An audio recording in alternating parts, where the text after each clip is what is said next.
غضن کا یہ جو غضن کا لفظ رکھا ہے، یہ جو غضن کا لفظ رکھا ہے وہ بڑا خطرناک ہے کہ کل کسے علم دوں گا وہ رجل ہوگا.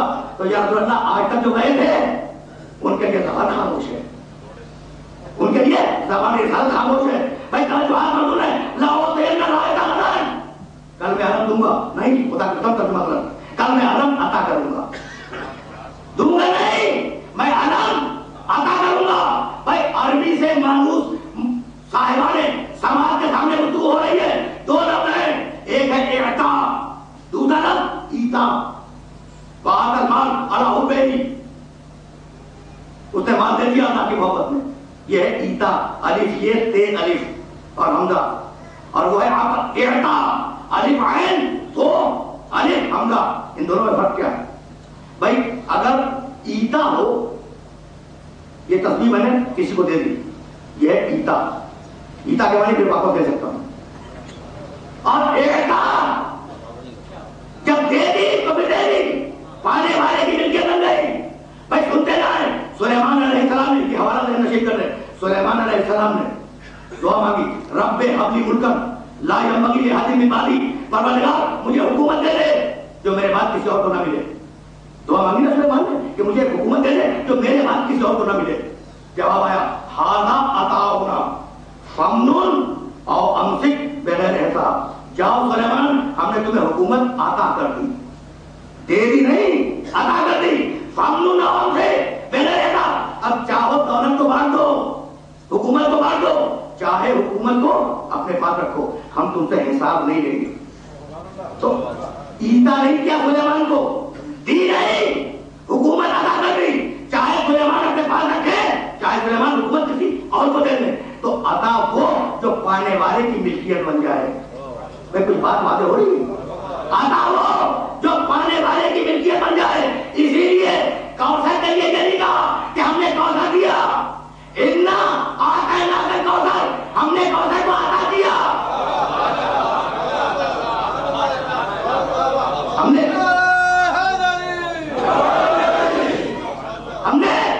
نے کوثر کو عطا کیا. تو اب مالک کوثر جو بھی ہوگا اسے حق ہوگا نا کہ جس کو چاہے خیرات کرے، جسے چاہے روک دے.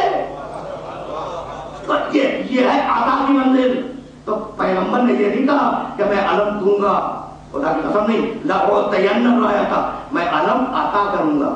اور عطا وہ جو پانے والے کی ملکیت بن جائے. تو اب علم کسے بھی ملے گا کل اس کی ملکیت بنے گا اور اسی کے خاندان کا قیامت تک رہے گا. اب عباس کا علم سمجھ میں آ جائے یا نہیں؟ بھائی کچھ بات واضح ہو رہی ہے؟ اگر واضح ہو رہی ہو تو مجھے آگے جانے کی اجازت ہے.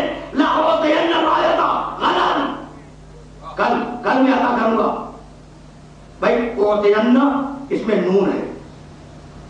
میں نے اب کیا تھا کہ جو معاشرہ عربی زبان سے مانوس ہو تو جی چاہتا ہے کہ عربی گرامر کے کچھ مسائل سامنے رکھے جائیں. دیکھیے گا اس میں نون ہے لأعطین، اور یہ ہے نون ثقیلہ. مولانا صلاح الدین صاحب مطلب یاد ہے وہاں بیٹھے ہوئے. اچھا اب ان کی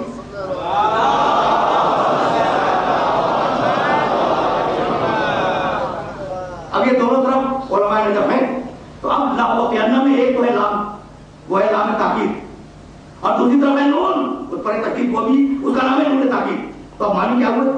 لأعطین الرایۃ، میں ضرور بھی ضرور علم عطا کروں گا. دیکھیں شدت بڑھ گئی، صرف یہ نہیں کہ میں علم عطا کروں گا، نہیں، ضرور بھی ضرور علم عطا کروں گا. اب یہ لام اور نون کی تو وضاحت ہو گئی نا، بس اسے ذہن رکھیے گا. کب عطا کروں گا؟ غدن، کل عطا کروں گا. بھائی یہ باتیں اگر خدا کی سب کنوے ہو گئی تو میں سمجھوں گا کہ میرا آج کا مشن مکمل ہے. اب چلے واپس قرآن کی طرف. لیکن یہ جملہ ذہن میں رہے، لأعطین الرایۃ غدا، میں ضرور بھی ضرور علم عطا کروں گا کل. کسے؟ ایک رجل کو. ابھی علم عطا ہوا نہیں ہے، جب ہوگا تو بعد میں طے کریں گے کہ وہ رجل کون ہے. ابھی عطا نہیں ہوا، ابھی تو بات روایت رکی ہوئی ہے. اور ایک کعبہ کو پھر گواہ بنا رہا ہوں مولانا سجاد حسین کو کہ بھائی روایات میں ہے کہ جب پیغمبر نے کہا کہ کل میں علم دوں گا اسے جو رجل ہوگا، کرار ہوگا، غیر فرار ہوگا، خدا و رسول کا دوست ہوگا، خدا و رسول کو دوست رکھنے والا ہوگا. جب یہ کہا نا تو صحابہ کرام رضی اللہ تعالیٰ عنہم اجمعین وہ پوری رات کروٹیں بدلتے رہے کہ کاش اگر علم اٹھانا بدعت ہوتا تو صحابہ کرام شب بیداری نہ فرماتے.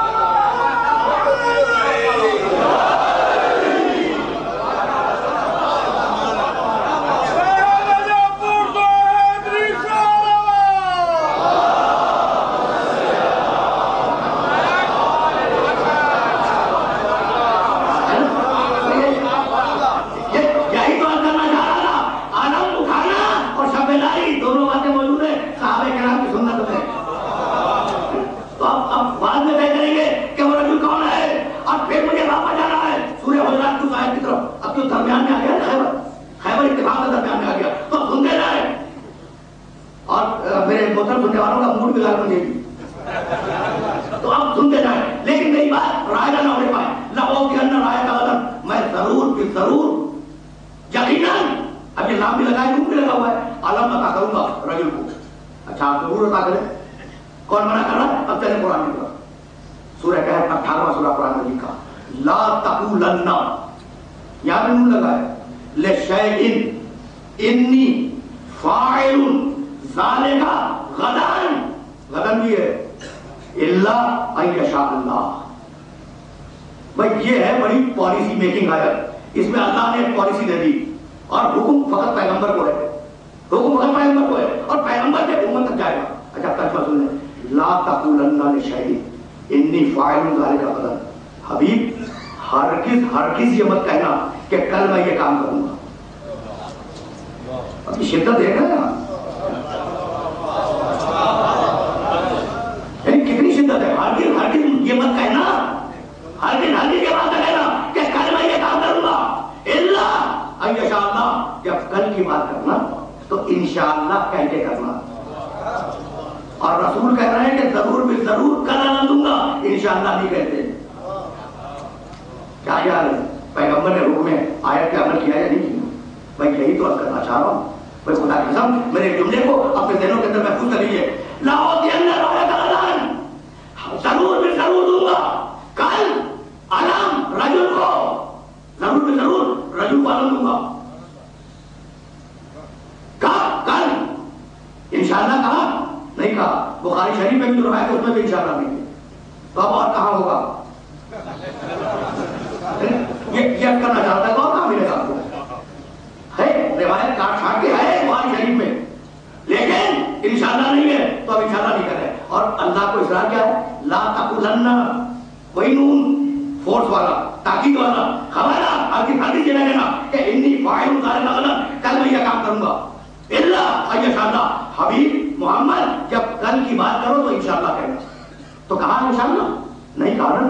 تو اب عزیزو میرے جملے کو ذہن کے اندر محفوظ رکھیے کہ پیغمبر سے نافرمانی کا امکان نہیں ہے نا.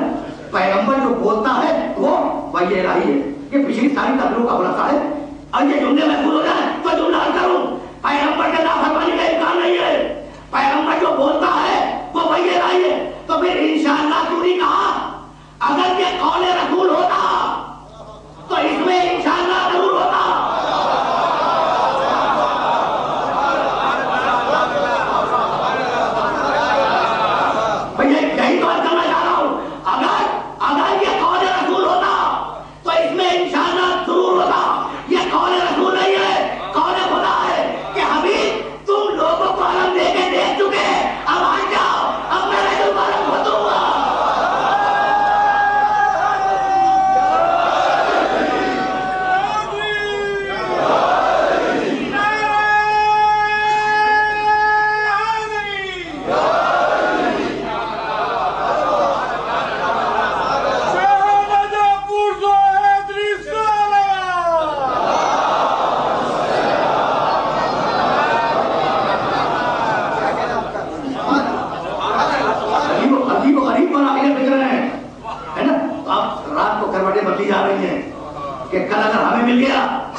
اب اگر میں حوالے دوں تو دامن وقت اتنی گنجائش نہیں ہے، لیکن اس بات کو یاد رکھیں کہ فقط وہ جملہ جو ہمارے مسلک کی کتابوں میں پایا جائے ہم اسے کوٹ کرنے کا عادی نہیں ہے جب تک دوسرے مسلک کے مصنفین نے اس جملے کو نہ لکھا. اس لیے اب ذمہ داری سے بات کر رہا ہوں. صبح کی نماز سے پیغمبر فارغ ہوئے اور ادھر سے جملے چلے، ادھر سے ناد علیان میرے ساتھ سننے والے جانتے ہیں ناد علیان مظہر العجائب، پکار ابھی پکار علی کو پکار جو مظہر العجائب ہے، جو عجوبے کرنے والا ہے. تجید ہو اور نقاب نوائے تو مصیبتوں میں اسے اپنا مددگار پائے گا. تو پروردگار اگر تو یہ سمجھتا ہے کہ علی خیبر کو فتح کر سکتے ہیں اور علی رسول کی مدد کر سکتے ہیں تو بھیجوا دے علی کو. یہ ضد کیوں ہے کہ رسول پکارو؟ تاکہ یہ طے ہو جائے کہ غیر اللہ کو مدد کے لیے پکارنا نہ شرک ہے نہ بدعت ہے. دائیں بائیں یہی عقیدہ ہے، آگے پیچھے یہی عقیدہ ہے. اس لیے کر رہا ہوں کہ حبیب پکارو. یہ ضد اس لیے تھی تاکہ پتہ چل جائے کہ غیر اللہ کو مدد کے لیے پکارنا نہ شرک ہے نہ بدعت ہے بلکہ سنت رسول ہے، رسول کی سنت ہے نا. اب نادا بے اعلیٰ صوت ہی صلاۃً یا علی یا علی یا علی، حکم آیا حبیب علی کو پکارو.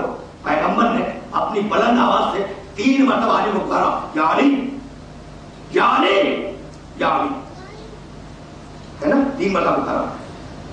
اچھا اب علی کہاں ہے اس پہ مجھے کوئی بحث نہیں. پیغمبر کہاں سے پکار رہے ہیں یہ میرا موضوع بحث نہیں. درمیان میں فاصلہ باہر آ رہا اور آواز فضا سے پہنچ رہی ہے علی کے کام تک. بھائی اگر علی بہت دور ہے توجہ رکھیے، اگر علی بہت دور ہے مطلب 80 کلومیٹر کے فاصلے پہ، جیسا کہ واقعا لکھا ہے مورخین نے کہ خیبر سے مدینے کا فاصلہ تقریباً 80 کلومیٹر تھا اور علی اس وقت مدینے میں لکھا، یعنی کون ہے یہ، اور پیغمبر وہاں پہ تھے میدان کے قریب. تو اب آواز پہنچے ڈائریکٹ نہیں پہنچے، لیکن اب وہ تو کائنات کا رسول ہے نا، ہوائیں اس کے پیغام کو پہنچائیں گی، ہوا کی دوست پر اس کی آواز جائے گی. تو جب پیغمبر نے پہلی مرتبہ پکارا یا علی تو یہ آواز پہنچی ہوگی یا نہیں؟ فرمانے بے شک، اور واقعی بھائی رسول نے کائنات کا تو آواز تو پہنچی ہوگی. اچھا تو دوسری مرتبہ پکارنے کی کیا ضرورت نہیں، لیکن پکارا. پھر تیسری مرتبہ پکارا ہے نا. اور اب علی سے پوچھتا ہوں کہ یا علی اگر پہلی مرتبہ تمہاری کان میں آواز آ گئی یا علی رسول پکار رہے ہیں تو اسی آواز کو چل پڑو. یہ تیسری آواز کا انتظار کیوں کر رہے ہو؟ تو جب تیسری مرتبہ پیغمبر نے کہا یا علی تو ادھر سے جواب کیا لبیک یا رسول اللہ، اور اسی آن میں اس مقام میں موجود تھے کیا پیغمبر تھے. توجہ رہے یا تو پہلی آواز میں آ جاتے، اگر آنا ہے تو پہلی آواز میں آ جاؤ، اور اگر نہیں آنا تو 100 آواز سے بھی ہو تو نہیں آؤ گے. یہی ہے نا. ٹھیک ہے، 3 آواز کو شرط کیا ہے. تو اب سارے مسلمان فقہا نے یہ لکھا ہے، سارے مسلمان فقہا نے لکھا ہے کہ سنت وہ عمل جسے رسول 1 مرتبہ کرے اور سنت موقدہ وہ عمل جسے رسول 3 مرتبہ کرے. اب کچھ سمجھ آیا؟ اب کوئی بات باتیں ہوئی کہ یا علی کہنا فقط سنت نہیں ہے، سنت موقدہ ہے. فقط سنت رسول نہیں، سنت موقدہ. لبیک یا رسول اللہ پہنچے. پیغمبر نے علم کو ایک مرتبہ ہلایا اور ہلانے کے بعد علی کے ہاتھ میں دے دیا اور کہا بٹھاؤ. اب واقعہ درمیان میں آ گیا نا تو مجبوری ہے، ورنہ مجھے صرف ایک جملے کو حوالے میں پیش کرنا تھا اور آپ کی اجازت دینی تھی. اب درمیان میں واقعہ آ گیا تو یہ مجبوری، واقعہ بیان نہیں کروں گا کہ وہ کیسے جنگ لڑی، نہیں، یہ میرا موضوع بحث نہیں. علی گھوڑے پہ سوار ہوئے، علم دیا جاؤ. علی گھوڑے پہ سوار ہے، ایئر لگائی گھوڑے کو، تھوڑا آگے بڑھے اور آگے بڑھنے کے بعد علی رکے اور رکنے کے بعد اب علی کا منہ کدھر ہے؟ سامنے کی طرف. پیٹھ کدھر؟ پیغمبر کی طرف. آیت کیا تھی؟ آیت ایمان والو اگر رسول سے آگے بڑھ گئے سارا احکامات ختم ہے نہیں. بھائی عجیب سچویشن ہے، بھائی عجیب و غریب سچویشن. اس سچویشن کو ذہن کے اندر رکھیں. اب آگے علی، پیچھے ہے پیغمبر اور مڑے بھی نہیں، علی مڑے بھی نہیں، چہرہ ادھر ہی ہے. اب پوچھنے لگے کہ الہ بتا یا رسول اللہ، اللہ کے رسول کب تک چل کروں ان سے؟ کہا حتی یقول لا الہ الا اللہ و محمد رسول اللہ، اس وقت تک چل کرو، عدل کرتے رہو جب تک کہ یہ کلمہ شہادت نہ پڑھیں. اب وہ جو ساتھ میں تھے کہنے لگے یا رسول اللہ یہ بھی کوئی تہذیب ہے کہ منہ ادھر ہے اور پوچھ رہے ہیں اللہ بتا یا رسول اللہ کے رسول میں کب تک جنگ کروں؟ یہ کوئی تہذیب ہے؟ بھائی پہلے تو یہ کہ واپس آنا چاہیے تھا، رسول ہے نا، خدمت میں گھوڑے کو موڑ کے لاتے اور پوچھ کے جاتے، اور اگر موڑنا نہیں چاہ رہے تھے تو کم سے کم خود مڑ جاتے، بھائی گھوڑا اگر نہیں موڑا تو خود مڑ جاتے، ہوتا تھا نا۔ یہ کیا تہذیب ہے کہ چہرہ ادھر ہے اور پوچھ رہے اللہ بتا یا رسول اللہ اور آپ پیچھے؟ کہا بھائی یہ سوال مجھ سے کیوں پوچھ رہے ہو؟ جاؤ علی سے پوچھ لو، ابھی تم کو نہیں گیا، اب دوڑ کے روکا، اور روکنے کے بعد کہنے لگے کہ علی تم نے یہ خلاف شان رسالت کیوں کیا؟ اس منزل سے سہمت تھی، یہ تم نے خلاف شان رسالت کیوں کیا؟ کہ تمہارا چہرہ ادھر ہے اور مڑ کے نہیں پوچھ رہے ہو۔ کہنے لگے کل کی روایت بھول گئے، پیغمبر نے کہا کہنے لگے کل کی روایت بھول گئے، پیغمبر نے فرمایا تھا لا یرجعو حتی یفتح اللہ بر یدیہ، خیبر کو فتح کیے بغیر پلٹے گا نہیں، اگر پلٹ جاتا رسول کی حدیث جھوٹی ہو جاتی گی۔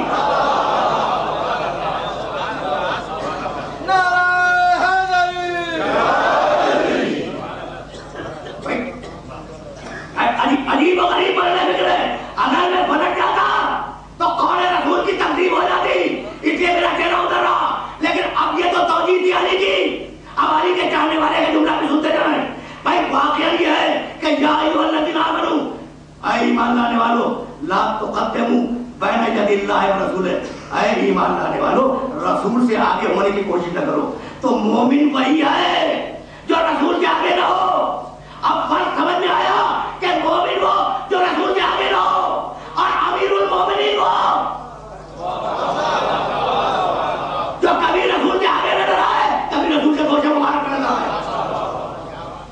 تقریر اپنے آخری مرحلوں میں بہت عنقریب داخل ہونے والی ہے، لیکن میں چاہ رہا ہوں کہ یہ مرحلے فکر اس مقام پہ مکمل ہو جائے۔ اچھا گئے، اب وہ تو سب سے سنا ہوگا آپ نے، اب اسے بیان نہیں کرنا۔ گئے کس شان سے جنگ کی اسے اب آپ کی خدمت میں بالکل نہیں رکھ رہا، فقط ایک آدھ جملہ کرنا ہے اور آگے بڑھ جانا ہے۔ بھائی فتح کر لیا خیبر کو، فتح کر لیا۔ جب خیبر کو فتح کر لیا تو ایک مرتبہ وہ لوگ جو تماشائیوں کی صورت میں کھڑے ہوئے تھے اور صورتحال کو دیکھ رہے تھے کہ علی کس بے جگری سے لڑ رہی ہے، وہ دوڑتے ہوئے آئے۔ علی نے جھٹکا دیا، اسے قتل کیا، وہ تو کافر تھا، اور اس کے 3 بھائی تھے جنہوں کو قتل کیا۔ عجیب مرحلہ ہے، رک جائے۔ نام آپ نے سنا ہوگا مرحب کا، ہے نا؟ سب سے بڑا تھا حارث، اس سے چھوٹا تھا اندر اور اس سے چھوٹا تھا مرحب۔ تاریخ میں یہی کرتی ہے، تو سب سے بڑا تھا حارث۔ اچھا عقیدے میں کیا ہے؟ یہودی، خیبر تو سارے یہودی تھے۔ اچھا کس نے قتل کیا؟ علی کے فرما رہے۔ تاریخ کا کوئی اور حارث یاد ہے؟ ایک حارث اور جب پیغمبر نے، اب درمیان میں ایک بات آ گئی نا تو روک کے آؤں میں ریکارڈ رکھ کر رہا ہوں، جب پیغمبر نے علی کی مولایت کا اعلان کر دیا، یاد آ گیا؟ جب پیغمبر نے علی کی مولایت کا اعلان کر دیا کہ من کنت مولاہ فہذا علی بولا تو بیچ میں سے شخص کھڑا ہو گیا، نام کیا تھا؟ حارث ابن نعمان غوری، وہ بھی حارث ہے نا۔ کہنے لگا کہ محمد تم نے کہا روزہ رکھو، ہم نے رکھا، تم نے کہا حج کرو، ہم نے حج کیا، تم نے کہا نماز پڑھو، ہم نے نماز پڑھی، اور حج تو تمہارے ساتھ کیا، جو تم کہتے گئے وہ ہم کرتے گئے۔ وہ کہہ رہا ہے کون؟ حارث ابن نعمان غوری، فہری لفظ نہیں ہے، ایک اوپر پیش۔ اچھا تو اب محمد نام لے کے کہا یہ بتلاؤ کہ یہ جو تم نے علی کو مولا بنایا ہے تو اپنی مرضی سے یا خدا کی مرضی سے؟ تو کہنا یہ چاہ رہا ہوں کہ یہ عقیدہ نیا نہیں ہے کہ خدا کی اور رسول کی مرضی الگ الگ ہوتی ہے، یہ وہی بن گیا ہے نا۔ اپنی مرضی سے تم نے بنایا، اپنی مرضی سے بنایا یا اللہ کی مرضی سے؟ کہا کہ میں نے زندگی میں کوئی عمل اپنی مرضی سے نہیں کیا۔ کہا کہ اس کا مطلب یہ کہ تمہارا یہ جو مولایت کا اعلان ہے وہ خدا کی مرضی سے تھا؟ کہا کہ ہاں۔ اب وہ پلٹا اور یہ کہتا ہوا چلا کہ پروردگار اگر واقعاً محمد نے تیری مرضی سے علی کو مولا قرار دیا تو مجھ پر ایک عذاب نازل کر دے۔ واقعہ ہزاروں مرتبہ آپ نے سنا ہوگا، واقعے کا کنکلوژن دوں گا پھر واپس جاؤں گا۔ مجھ پر عذاب نازل کر دے۔ اپنے ناکے پہ سوار ہوا، آسمان سے ایک پتھر چلا، اس کے مغز کو توڑتا ہوا، ناکے کی پیٹھ کو توڑتا ہوا زمین میں بارش ہو گیا اور وہ مر گیا۔ سنا ہے نا واقعہ؟ نہیں کوئی بجلی چمک جاتی، یہ پڑتی بجلی اس کے اوپر، کوئی ہوا سے تلوار آتی اور اس کی گردن کاٹ جاتی، کوئی آگ بدن کو لگ جاتی وہ جل جاتا، یہ پتھر ہی کی شکل ہوتی۔ تو پروردگار نے بھی طے کیا کہ جو عذاب کعبے کے دشمن پہ آیا تھا وہی عذاب موضوع کعبہ کے دشمن پہ بھی آئے گا۔ جو عذاب دشمن کعبہ پہ آیا وہی عذاب دشمن موضوع کعبہ پہ بھی آئے گا۔ تو اب یہ حارث کون ہے؟ رسول کو مانتا ہے، کہتا ہے کہ تم نے نماز کو کام میں پڑھی، رسول مان رہا ہے؟ اچھا، خدا کو مانتا ہے، عذاب مانگ رہا ہے، دشمن کس کا؟ علی کا۔ یہی ہے نا بھائی، بہت توجہ رکھیے گا۔ خبیر ہو کہا ہے خدا کا دشمن نہیں ہے، علی کا دشمن ہے، اور خیبر کہا ہے علی کا ذاتی دشمن نہیں ہے، یہودی ہے، اور یہودی کے لیے قرآن میں خدا کا دشمن ہے۔ تو خیبر والا حارث خدا کا دشمن، قتل کیا علی نے، اور غدیر والا حارث علی کا دشمن، قتل کیا خدا نے۔ یعنی علی اور خدا میں معاہدہ ہے کہ علی تمہارا دشمن ہوگا تو میں قتل کروں گا، میرا دشمن ہوگا تو قتل کروں گا۔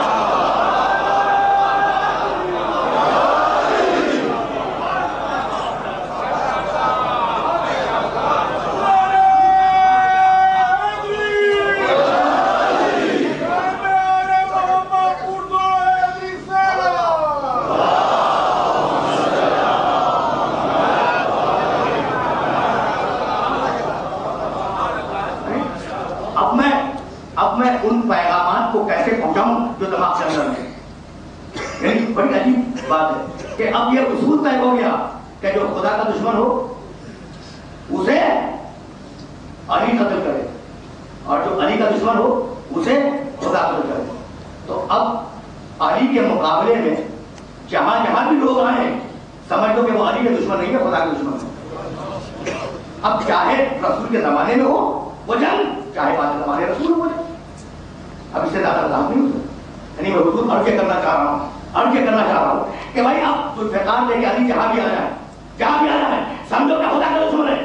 خیبر میں آئے، خندق میں آئے، تبوک کے میدان میں آئے، غزوہ حنین میں آئے، جمل میں آئے، نہروان میں آئے یا صفین میں آئے، جب جہاں بھی تلوار لے کے آیا ہے سمجھو کہ خدا کا دشمن سامنے ہے۔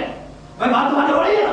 تو اب حارث کو قتل کیا، انصر کو قتل کیا، مرہم کو قتل کیا، اور تینوں کو قتل کرنے کے بعد وہ دروازہ جو بہت ہی مشہور و معروف دروازہ ہے اسے جھٹکا دیا، ہاتھ میں لیا، بیچ میں خندق تھی، یعنی فقط غزوہ خندق ہی میں خندق نہیں تھی، خیبر کے قلعے کے چاروں طرف بھی خندق تھی۔ اب وہ جو دور دور تھے نا انہوں نے دیکھ لیا کہ جو بڑے پہلوان جو قتل ہو گئے، وہ آئے، یعنی بہت مارے غنیمت ہے اندر، یعنی اندر بہت مارے غنیمت ہے، کہاں کا بندوبست کرتا ہوں، جھٹکا دیا، دروازہ توڑا، دروازے کو ہتھیلی پہ رکھا، بس میری تقریر تمام ہو گئی، اب اس سے آگے مجھے نہیں جانا، دروازے کو اپنے ہتھیلی پہ رکھا، خندق کے ادھر لگایا، مجمع سوار ہوا، خندق کے دوسری طرف لگایا، مجمع ادھر اتر گیا۔ اب یہ وہ لوگ ہیں جو مال غنیمت کی تمنا میں خیبر کے اندر داخل ہوں گے، وہی ہے نا بات ذہن کے اندر محفوظ ہے۔ پھر دروازے کو لگایا، لشکر سوار ہوا، دوسری طرف اتار دیا، ہاتھ پر لشکر ادھر سے ادھر اتار لیں، لوگوں کو یہ جو صورتحال نظر آئے گھبرا کے رسول کی خدمت میں آئے، کہا کہ یا رسول اللہ، بھائی ایک آیت کی سوال کی رحمت دینا چاہ رہا ہوں، یا رسول اللہ آج ہم نے علی کی عجیب کرامت دیکھی۔ ابھی کیا دیکھا؟ کہا کہ یا رسول اللہ ہم نے یہ دیکھا کہ ہاتھ پر وہ دروازہ خیبر کا جو اکھڑتا نہیں تھا، ہاتھ پر وہ در ہے اور در پر لشکر ہے اور علی ادھر سے ادھر اتار رہے ہیں، ہے نا؟ مسکرائے، کہا کہ تم نے علی کے ہاتھ دیکھے، علی کے پاؤں نہیں دیکھے؟ رک جائے، علی کے ہاتھ دیکھے، علی کے پاؤں نہیں دیکھے، جاؤ علی کے پاؤں دیکھو، یہ ہے جملہ، جاؤ علی کے پاؤں دیکھو۔ اب یہ رسول کا حکم ہے یا نہیں؟ تو اب کسی نے سنا ہوگا اوپر واجب ہے یا نہیں کہ جا کے علی کا پاؤں دیکھے، ہے نا؟ اور میں کل آیت پڑھ کے گزرا ہوں، یامرہم بالمعروف، ہم نے اس نبی کو اس لیے بھیجا کہ یہ عبادتوں کا اور اچھائیوں کا حکم دے۔ تو اگر علی کے پاؤں کو دیکھنا عبادت نہ ہوتا،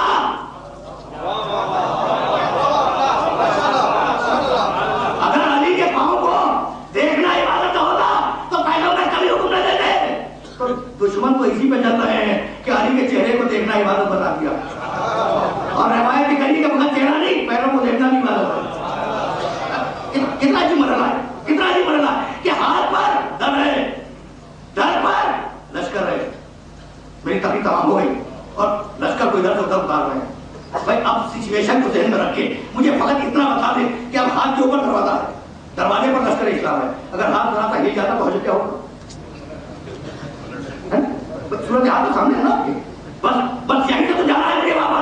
ایک جملے بند کر کے کربلا کی طرف چلا جا رہا ہے. بھائی ہاتھ کے اوپر دروازہ ہے, دروازے پر لشکر اسلام ہے. اگر ذرا سا بھی ہاتھ ہل جاتا تو وہ جو لشکر والے سوار تھے ان کا حشر کیا ہوتا ہے نا. تو خدا کی قسم علی جس طریقے سے شجاعت میں موجودہ ہے اسی طریقے سے شرافت میں بھی موجودہ ہے. اگر علی کی جگہ پر کوئی اور ہوتا تو وہ ہاتھ کو جھٹکا دے کے کہتا کہ اس ہاتھ کو اچھی طرح پہچان لو, بیعت کے وقت اس ہاتھ کو نہ بھول جانا. تقریر آخری مرحلے میں لاگی ہوئی, اس ہاتھ کو اچھی طرح پہچان لو, بیعت کے وقت اس ہاتھ کو نہ بھول جانا. وہ علی جو شجاعت کے ساتھ شرافت کا بھی موجودہ تھا ہے نا, اس کی شرافت کا انتقام ہے کربلا کی صورت میں. تقریر اپنے آخری مرحلے میں داخل ہو گئی. وہ علی جس نے شرافت کو حد کمال میں پہنچایا, جو شرافت کے کمال میں تھا, اس کی شرافتوں کا انتقام, اس کا نام ہے کربلا. گفتگو کس منزل تک آئی؟ گفتگو اس منزل تک آ کر رکی کہ اگر سید سجاد کا یہ جملہ نہ ہوتا, کل کی گفتگو سے ریلیٹ کر رہا ہوں, اگر سید سجاد کا یہ جملہ نہ ہوتا تو ہم کربلا کی شدت کو سمجھ نہیں پاتے. جیسا کہ میں نے کل کیا کہ روتے جاتے ہیں اور یہ کہتے جاتے ہیں کہ اگر جھگڑا تھا تو بڑوں سے تھا, بزرگوں سے تھا. یہ میری چھوٹی بہن نے کیا تاثیر کی, جسے تماچے مارے گئے, جس کے کانوں کے گوشوارے مجھے گئے, میری چھوٹی بہن نے کیا تاثیر کی. اگر جھگڑا تھا تو مردوں سے تھا. میری عورتوں نے کیا تاثیر کی کہ ان کے سروں سے چادریں چھین لی. اب شدت کا احساس ہوا نہیں. مجھے اجازت دیں کہ میں پھر مسائل کے جملے کو دہراؤں اور یہی چاہتے چلاتا ہوں. بھائی میں نے عرض کیا بار بار کہ اصحاب حسین کی پیاس اور پھر آپ پر سکینہ شام غریبہ میں پیاسی, سکینہ 11 محرم کو پیاسی, سکینہ کوفے کے بازار میں پیاسی. کل میں نے ام حبیبہ کا واقعہ کیا, سکینہ پیاسی. بھائی یہ پیاسی کہاں تک گئی؟ چلا قافلہ کوفے میں چلا, بہت توجہ, قافلہ چلا شہر ہمس کے دروازے پر اس قافلے کو روکا گیا. شام کے قریب پہنچ گیا.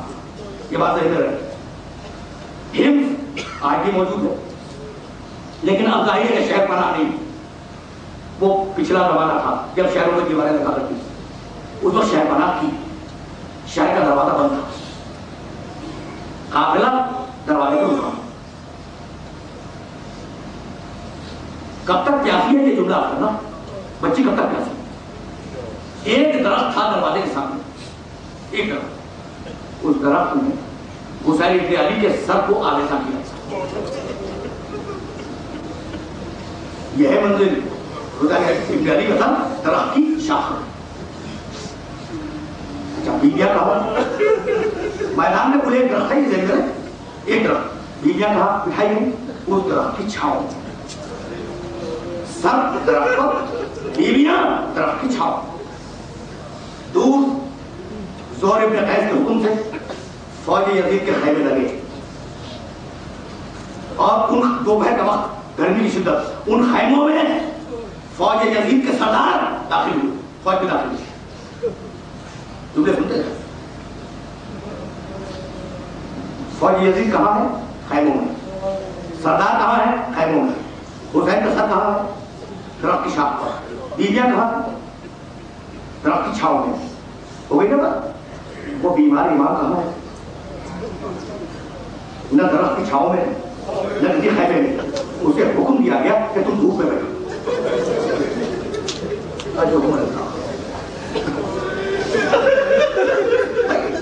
اب کیا کرنا ہے؟ اب یہ کرنا ہے کہ رونا فقط اس شہادت پہ نہیں ہے, رونا ان مصیبتوں پہ ہے. بیمار امام بیمار امام دھوپ میں بٹھایا گیا اور ذہن میں تو ہے نا گلے میں توق خارباز. یہ توق کس چیز کا ہے؟ لوہے کا. ہاتھوں میں ہتھکڑیاں کس چیز کی؟ لوہے کی. پیروں میں بیڑیاں لوہے کی. اب لوہا گرم ہو گئے. یہ ہے سید الصابرین, صبر کرنے والوں کا سردار. بیٹھو سید الصابرین ہے نا, بیٹھا ہوا دھوپ, لیکن برداشت کی یہ حدود اتنی شدید دھوپ کہ وہ لوہا جو بدن میں تھا وہ گرم ہوا اور اس کی گرمی سے سید سجاد کے جسم پر چھالے پڑے. جملے سنے, چھالے پڑے. اتنی شدید دھوپ. ایک مرتبہ بیمار امام زنجیروں کے اندر تھام کے اٹھا اور ایک خیمہ جو قریب میں تھا اس کی چھاؤں میں جا کر بیٹھا. اب خیمے کی چھاؤں میں بیٹھا.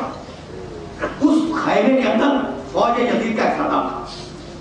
اس کے کانوں میں زنجیروں کی جھنکار کی آواز دی. اس نے غلام کو بلایا, غلام آیا, کہا کہ زنجیروں کی جھنکار کی آواز کیسی؟ کہا امیر, جس قیدی کو تو نے دھوپ میں بٹھایا اس قیدی کے جسم پر آبلے پڑنے لگے, وہ چھاؤں میں آگے بیٹھا. کہا کہ کیا کہ قیدی سکھاؤ پھر دھوپ میں بیٹھے. یہ ہے تو چیز کا بھائی. سنتے جائیں آہستہ آہستہ سنتے جائیں. اب میرے پاس بھی مسائل بیان کرنے کے لیے وقت نہیں ہے, لیکن میں چاہ رہا ہوں کہ واقعہ مکمل ہو جائے. غلام آیا, کہا قیدی سردار راضی نہیں ہے کہ تو خیمے کی چھاؤں میں بیٹھے, کیا دھوپ میں جا. اب سید نے سمجھا کر سر اٹھایا اور کہا جا کر اپنے سردار سے کہتے کہ میں تیرے خیمے میں داخل نہیں ہوں گا. جب میرے یہ لوہے کے اوزار ٹھنڈے ہو جائیں گے میں خود دھوپ میں چلا جاؤں گا. غلام نے جا کے کہا اور اب میرے پاس الفاظ نہیں. سردار ایک مرتبہ تازیانہ لیے ہوئے نہیں اور اس نے اٹھایا سید سجاد کے اوپر. بیڑیاں جو درخت کی چھاؤں میں تھی, جب انہوں نے دور سے دیکھا کہ سجاد پر تازیانہ بلند ہوا تو شہزادی طرف نے پکارے کہا بیٹے تو خیمے کی چھاؤں سے نکل آ, میں تجھے سایہ دوں گی. سجاد درمیان میں بیٹھ گئے, بیڑیاں سارے خیمے میں شام تک کھڑی رہی.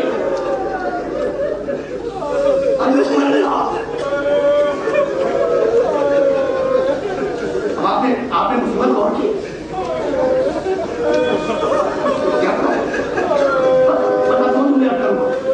دو جملے کروں گا تقریر تمام ہو گئی. جب تک کہ سورج نہ ڈھلا اس وقت تک بیویاں سجاد کو اپنے سائے میں لیے گئے. شام قریب ہوئی, شام قریب ہوئی, یعنی ابھی رات نہیں آئی ہے, سورج ہے. اتنے میں شہر ہند کا دروازہ کھلا. شہر ہند کا دروازہ کھلا.